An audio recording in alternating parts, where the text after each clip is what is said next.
My name's Sophie Ortiz. I'm 17 years old and I'm a dancer. I always thought of dance as an activity of execution, whether you're doing turns, jumps, or something that looks pleasing towards the audience. But this summer I've got a new perspective. We were prompted to create a senior solo at my art school on the prompt of heritage.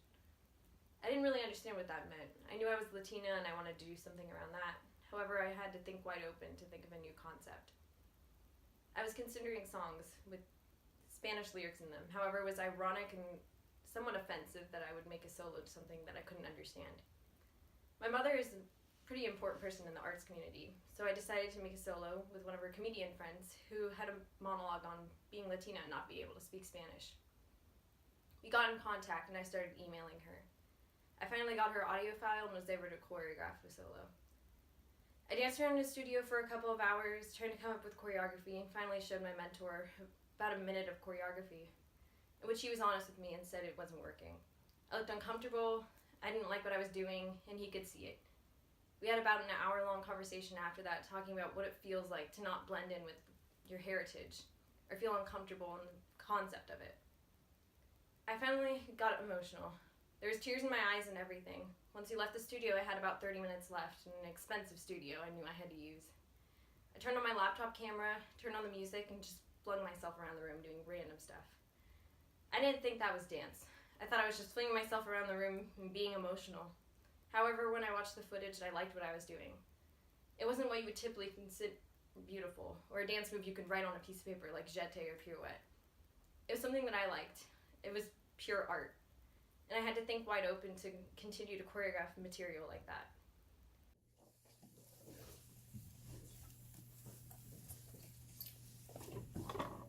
Sí se puede. Sí se puede. Sí se puede.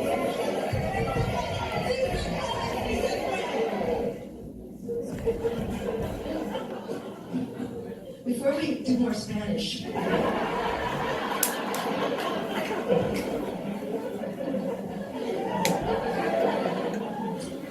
like to tell you a little bit about me. My name is Maria. Sophie. And I am a Latina who cannot speak Spanish. And I belong to a minority that is oppressed by the majority of Latinos who can speak Spanish. It's very, very difficult. Of course, I know a few palabras. Of course, we all do, but it would take me all dia to string together a coherent sentence.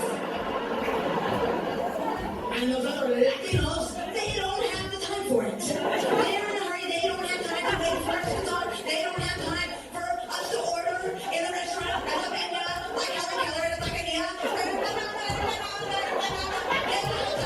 If they got places to go, they're like, we invented this, Latinos invented this.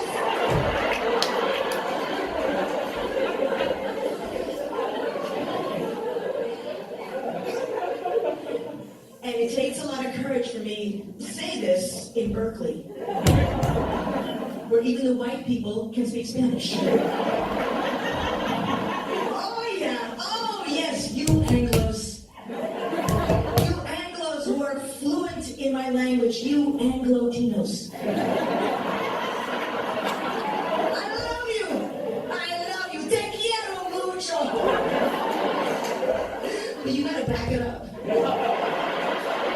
You gotta back it up, okay? Because no, you cannot believe that someone who looks like me can talk like you in perfect Espanol.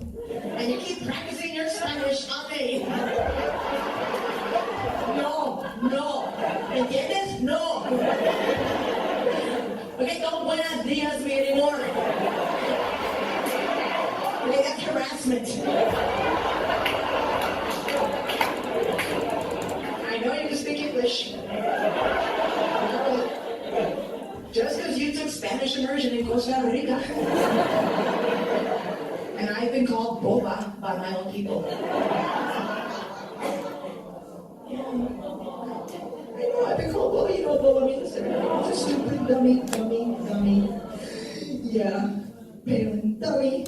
I've been called boba ever since I was a little girl. I've been called boba. I said that, when my parents would send me to the bodega on the corner. Actually, pretty good, but no, I don't know Spanish. There's a bodega on the corner. You have to pick up some cigarettes or beer. Shit that kids did for the family back then. I'd ask for these things in English or broken Spanish, and the lady behind the counter would always call me boba. All the Latino grown-ups would call us little brown kids who couldn't speak bobas, bobos, to shame us. To make us learn Spanish? I don't think so. Because you cannot learn anything when you're in shame. You can only learn stuff when you are empowered, when you are in control of yourself, and you have esteem.